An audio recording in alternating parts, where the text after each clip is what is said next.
Chapitre 1. Candide vit dans un monde parfait, sous la protection du baron de Thundertentronckh, un homme puissant, probablement son oncle. Le baron vit dans un château sûr, loin de toute violence. Candide aime secrètement Cunégonde, la fille du baron et de la baronne. Tout va bien jusqu'à ce qu'un drame se produise. Candide et Cunégonde sont surpris par le baron alors qu'ils sont ensemble. Candide est expulsé du château et commence une aventure pour retrouver Cunégonde. Pendant son séjour dans le château, Candide voit la vie comme un endroit parfait, sans problème. Il suit aussi les enseignements de Pangloss, le précepteur de la maison, qui lui apprend que tout est pour le mieux. Mais ce paradis n'est pas réel. L'exclusion de Candide du château montre que ce monde idéal est fragile et que la réalité est plus difficile à affronter. Voltaire utilise ce début pour nous montrer que le héros va découvrir que le monde est plein de malheurs et que l'humain peut être très cruel. Chapitre 2. Seul et triste, Candide arrive dans une ville voisine appelée Waldberghof-Trarp-Dickdorf. Là, il rencontre deux soldats qui travaillent pour le roi des Bulgares.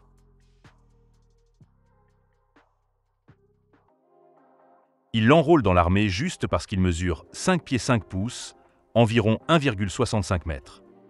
Candide, qui ne connaît rien de l'armée, trouve cela très difficile. Il quitte l'armée, mais il est rattrapé et mis en prison. On lui propose un choix, être battu 36 fois par tout le régiment ou recevoir 12 balles dans la tête. Candide choisit d'abord le fouet, puis les balles. Heureusement, le roi des Bulgares, qui voit que Candide ne connaît pas bien le monde, le sauve.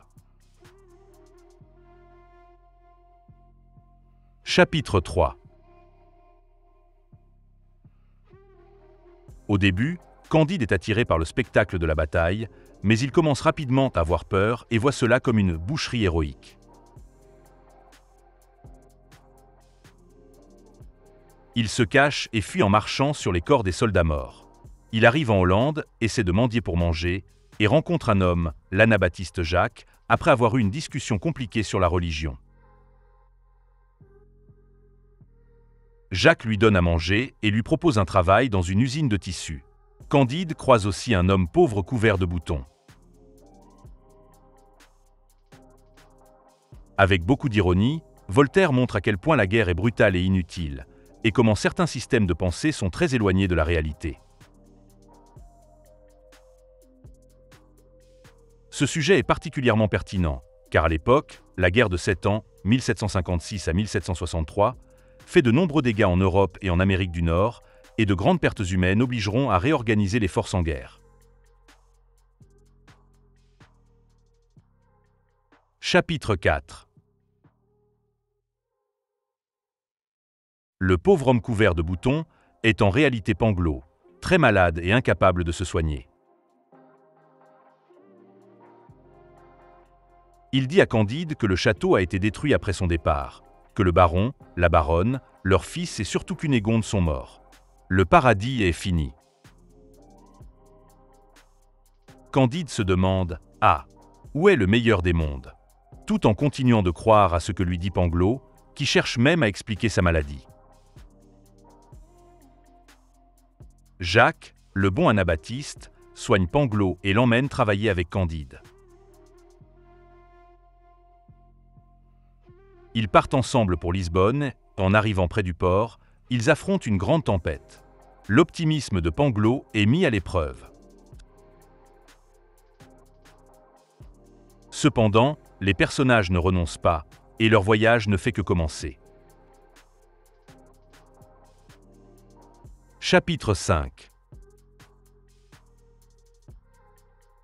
Les catastrophes se suivent.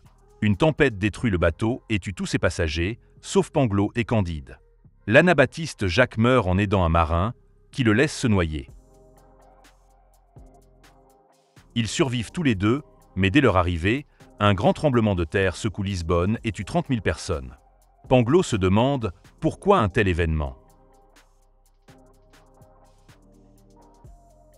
Voltaire parle du tremblement de terre de Lisbonne qui a eu lieu le 1er novembre 1755. Cet événement choque tout le monde. Lisbonne, capitale d'un pays très catholique, ne semblait pas mériter une telle catastrophe. Pourquoi cela arrive-t-il le jour d'une fête catholique? Les philosophes du XVIIIe siècle ne comprennent pas pourquoi Dieu aurait envoyé une telle colère. L'Inquisition cherche des coupables, mais sans succès. Chapitre 6. Pour éviter d'autres tremblements de terre, des hommes sont brûlés pour des raisons absurdes. Pangloss et Candide risquent le même sort. Pangloss est pendu et Candide est fouetté. Mais malgré cette punition, un autre tremblement de terre arrive le soir même. On essaie d'expliquer ces événements avec des idées étranges, mais Candide commence à douter. Il est perdu et ne sait plus quoi penser. Chapitre 7. Candide est sauvé par une vieille femme mystérieuse qui l'aide plusieurs fois pendant son voyage. Comme l'Anabaptiste, elle lui donne de la nourriture, des vêtements et des soins. Elle l'emmène voir une jeune fille. Candide est choqué, c'est Cunégonde. Il pensait qu'elle était morte, mais elle est bien vivante. Encore une surprise. L'histoire montre que tout peut arriver, même ce qui semble impossible. Cunégonde raconte à Candide ce qui s'est passé après l'attaque du château. Son aventure est différente de celle de Candide, mais elles se rejoignent maintenant.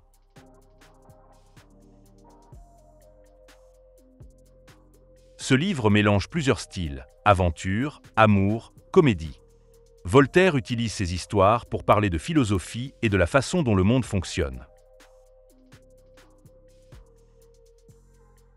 Il change aussi souvent la manière de raconter pour rendre l'histoire plus intéressante et surprenante. Chapitre 8.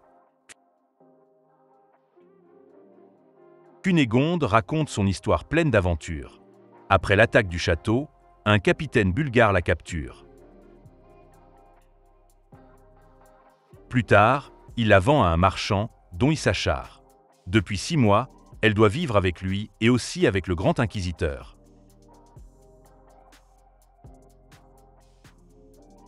Tous ces malheurs font réfléchir Cunégonde.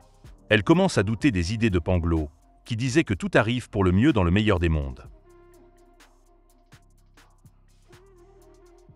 Chapitre 9. Don Issachar n'aime pas la présence de Candide, surtout avec un autre rival. Il menace Candide avec un couteau, mais Candide prend une épée et tue Don Issachar. L'inquisiteur arrive et Candide, armé de son épée, le tue aussi. Candide explique qu'il a agi ainsi à cause de l'amour, de la jalousie et des souffrances de l'Inquisition. La vieille femme leur dit de partir vite. Ils montent sur des chevaux andalous et fuient avant l'arrivée de la police. Ils arrivent finalement dans la ville d'Avacena, dans les montagnes de Sierra Morena.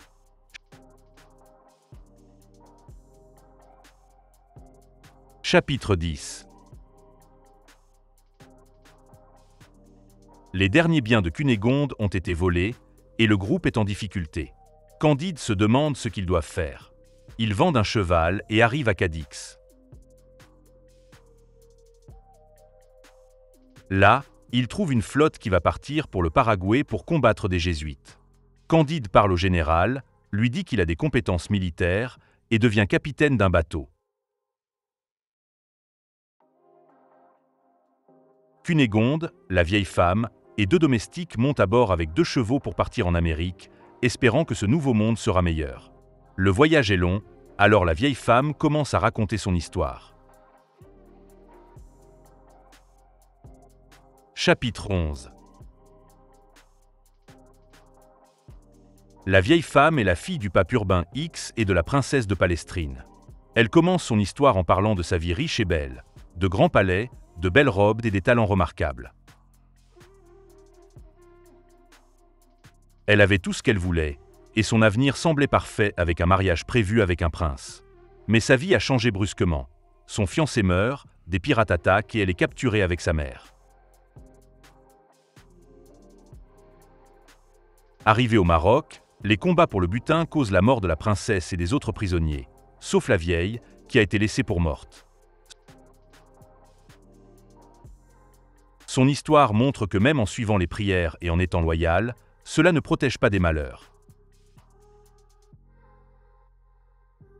Le récit montre aussi les injustices et les souffrances des femmes, qui sont souvent tenues responsables des malheurs et ont du mal à exister dans la société.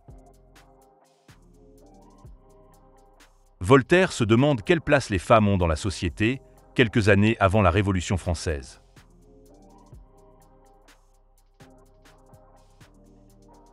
Chapitre 12. La vieille raconte une histoire très triste sur l'humanité. Elle survit à une maladie grave, puis elle est vendue comme esclave. Elle voyage de ville en ville, de Tunis à Tripoli, d'Alexandrie à Smyrne, et même à Moscou. Pendant une famine, elle perd une partie de son corps pour nourrir des soldats turcs. Plus tard, elle devient la servante de Don Issachar, et c'est là qu'elle rencontre Cunégonde. Dans cette histoire, on parle de trahison, de cannibalisme et de suicide. Ces sujets étaient discutés au XVIIIe siècle.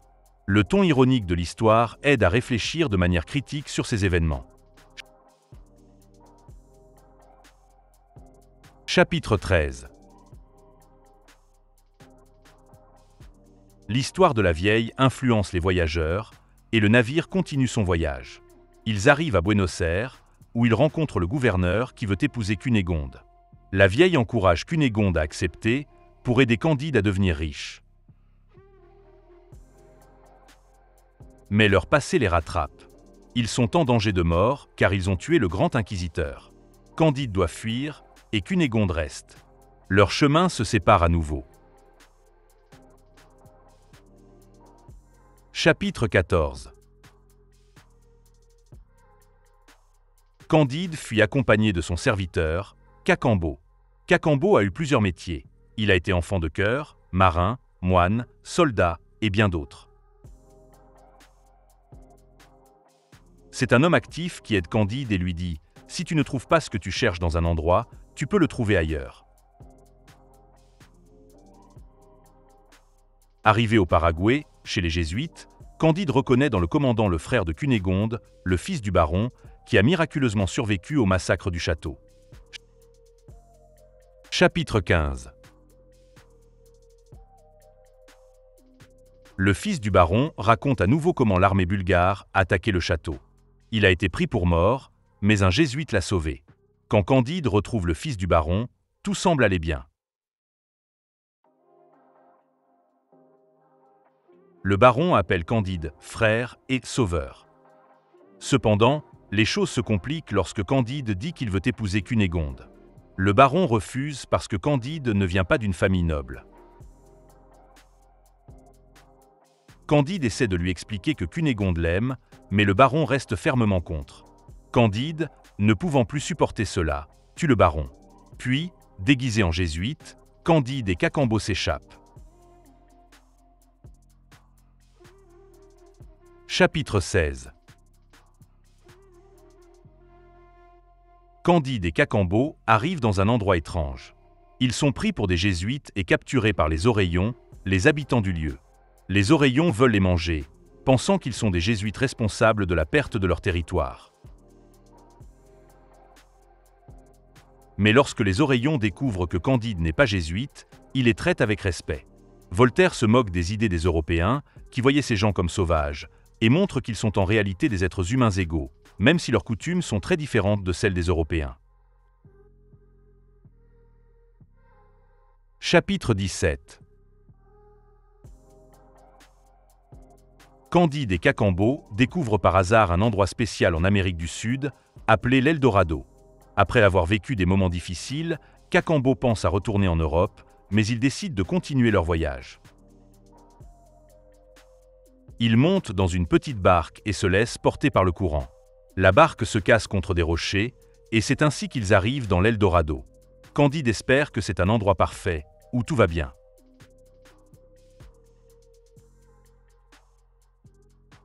Chapitre 18. Dans ce pays appelé Eldorado, il n'y a ni justice, ni prison, ni parlement, mais un grand palais des sciences et des libertés pour les habitants. Les gens ne peuvent pas quitter ce royaume. Candide et Cacambo décident de partir, car l'un d'eux pense à Cunégonde et ils espèrent que la richesse leur donnera de nouvelles possibilités. Une machine est construite pour les aider à traverser les montagnes. Ils emportent avec eux des moutons chargés de nourriture, de cadeaux, d'or et de pierres précieuses. Eldorado est important dans l'histoire, car c'est un moment clé dans le voyage de Candide. Il découvre un autre modèle de gouvernement et de bonheur. Mais même dans ce pays parfait, tout n'est pas aussi parfait qu'il espérait. La société idéale reste un sujet important à explorer au XVIIIe siècle.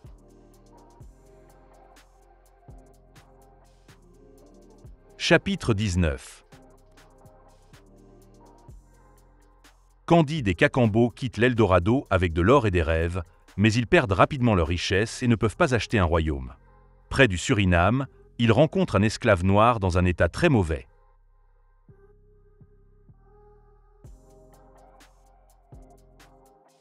Il lui manque une main et une jambe. C'est ce prix que vous payez pour manger du sucre en Europe. Cette scène montre la cruauté de l'esclavage et fait partie d'un grand mouvement qui critique cette pratique. En France, il faudra attendre 1848 pour que l'esclavage soit enfin interdit. Chapitre 20. Candide a demandé à Cacambo d'aller à Buenos Aires pour acheter la liberté de Cunégonde et de la vieille femme. Pendant ce temps, lui se rend à Venise. Après avoir perdu tout son argent, il décide de prendre avec lui l'homme le plus malheureux de la région, un philosophe nommé Martin. Lors de leur voyage en bateau vers Bordeaux, ils parlent pendant 15 jours du mal physique et du mal moral. Un jour, ils sont attaqués par un pirate qui vole tout ce que Candide possède. Le pirate est puni, mais des centaines d'innocents meurent dans le naufrage. Seul un mouton survit. Le mal est partout, dans la cruauté des gens, dans les injustices religieuses, dans les catastrophes naturelles et dans la politique. La question du mal, liée à la question de Dieu, est un sujet important dans la philosophie du XVIIIe siècle. Chapitre 21. Près des côtes françaises, Candide explique son plan, aller à Venise en passant par Bordeaux. Il ne veut pas visiter la France, surtout après avoir écouté Martin, qui n'aime pas ce pays. Candide veut retrouver Cunégonde en Italie. Martin accepte de voyager avec lui parce qu'il a besoin d'argent. Pendant le voyage, Candide pose des questions à Martin sur le mal et le bien dans le monde. Il réfléchit aussi à la liberté de choisir ses actions. Chapitre 22. Candide et Martin arrivent à Paris. Là-bas, Candide découvre une ville pleine de tromperies. Les actrices ne sont pas respectées, les critiques sont méchantes et les gens aiment jouer de l'argent. Les conversations sont souvent fausses et pleines de mensonges. Candide est trompé plusieurs fois et décide de quitter Paris. Il va à Dieppe, puis à Portsmouth, mais il veut toujours aller à Venise. Paris est une ville où les gens aiment le luxe et les jeux d'argent. On peut jouer dans des cafés, des salles spéciales ou en secret. Ce n'est pas le même Paris que celui que l'on verra plus tard dans les livres du XIXe siècle. Chapitre 23. Candide arrive à Portsmouth et voit quelque chose de choquant. Un amiral est exécuté parce qu'il n'a pas tué assez d'ennemis pendant une bataille. Candide ne veut pas rester en Angleterre, alors il décide de partir rapidement pour Venise. Son seul but est toujours de retrouver Cunégonde. Chapitre 24. Cacambo et Cunégonde ne sont pas à Venise comme prévu. Candide est très triste et commence à croire, comme Martin, que la vie est pleine de malheurs. Mais il oublie un peu sa tristesse quand il voit un moine, frère Giroflée, marcher avec une femme. Il la reconnaît, c'est Paquette, l'ancienne servante du château. Mais leur vie n'est pas belle. Le moine a quitté son ordre religieux, et Paquette est devenue une femme très pauvre et malade. Malgré tout, Candide garde espoir et continue d'attendre Cunégonde. Chapitre 25. Le seigneur vénitien Pococurante est un homme qui ne semble jamais triste. Candide et Martin sont curieux de le rencontrer. Pococurante parle de la peinture, de la musique, du théâtre, de la philosophie et des jardins, mais il n'aime rien.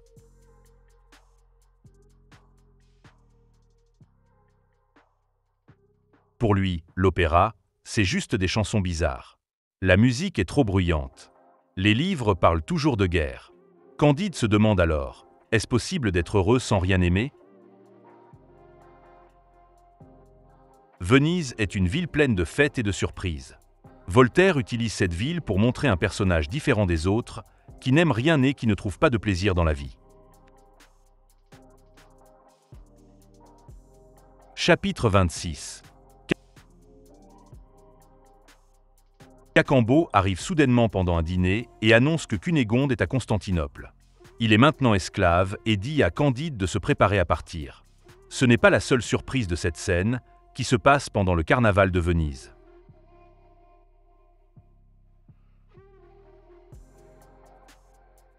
Dans cette ville, les rôles entre maître et serviteur sont inversés. Les 6 invités de Candide et Martin sont des rois qui ont perdu leur pouvoir. Ils racontent comment ils ont perdu leur trône. Le sultan Achmet III, l'empereur de Russie Ivan, le roi d'Angleterre Charles-Édouard, 2 rois polonais et le roi de Corse Théodore. Tous sont venus à Venise pour le carnaval et ont perdu leur pouvoir. Voltaire utilise ici des personnages historiques pour montrer que le pouvoir est souvent inutile et temporaire. Cela fait partie de sa réflexion sur la politique, qu'on trouve aussi dans Candide et dans le dictionnaire philosophique. Cela montre comment les individus sont influencés par le système politique et comment l'idée de société émerge. Chapitre 27. En chemin vers Constantinople, Cacambo raconte que Cunégonde est maintenant esclave dans la maison d'un ancien roi près de la mer. Elle est devenue très laide. Candide ne se soucie pas trop de son apparence, mais il pense à l'argent qu'il a perdu, qui a été dépensé de manière malheureuse. Il a payé pour des esclaves, été attaqué par des pirates et a dû errer. Cacambo est aussi devenu esclave, mais Candide le sauve en utilisant les derniers diamants de l'Eldorado. Pendant leur voyage, il rencontre par hasard le frère de Cunégonde et Panglo, qui sont maintenant esclaves. Ils utilisent encore leurs diamants pour libérer ces 2 hommes et retournent en Turquie pour sauver Cunégonde. Chapitre 28. Le baron et Panglo racontent ce qui leur est arrivé. Le baron a échappé à un coup de l'épée de Candide, est devenu prêtre, puis a été envoyé aux galères.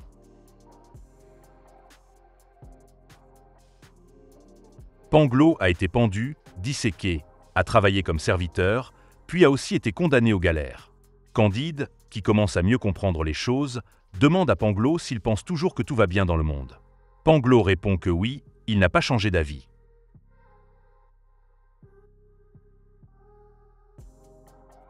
Chapitre 29. Candide et ses amis continuent leur voyage, réfléchissant aux causes et aux effets de ce qui leur arrive, et se posant des questions sur le mal et la liberté. Ils arrivent enfin chez le prince de Transylvanie et retrouvent Cunégonde et la vieille. Malheureusement, Cunégonde a beaucoup vieilli et est devenue très laide, ce qui déçoit Candide. Le fils du baron, toujours contre l'idée d'un mariage entre Cunégonde et Candide, refuse catégoriquement, malgré les larmes de sa sœur. Cunégonde, avec son apparence changée, ne suscite plus aucun désir de mariage.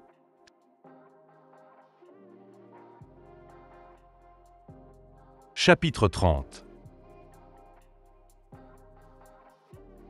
Le baron, attaché à son ancien statut aristocratique, ne peut pas s'adapter et se sépare de la nouvelle communauté.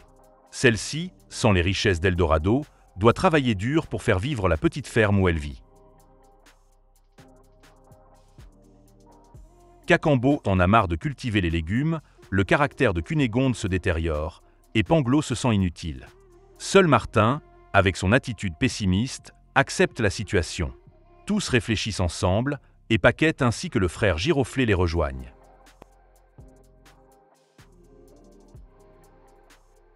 Un vieux proverbe turc leur rappelle que le travail nous éloigne de trois grands maux, l'ennui, le vice et le besoin.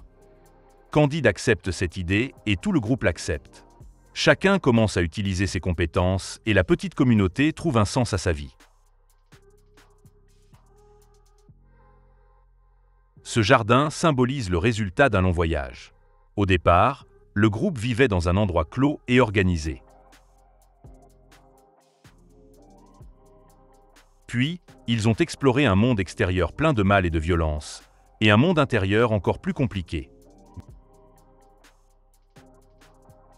Grâce à ce voyage, Candide découvre des valeurs importantes.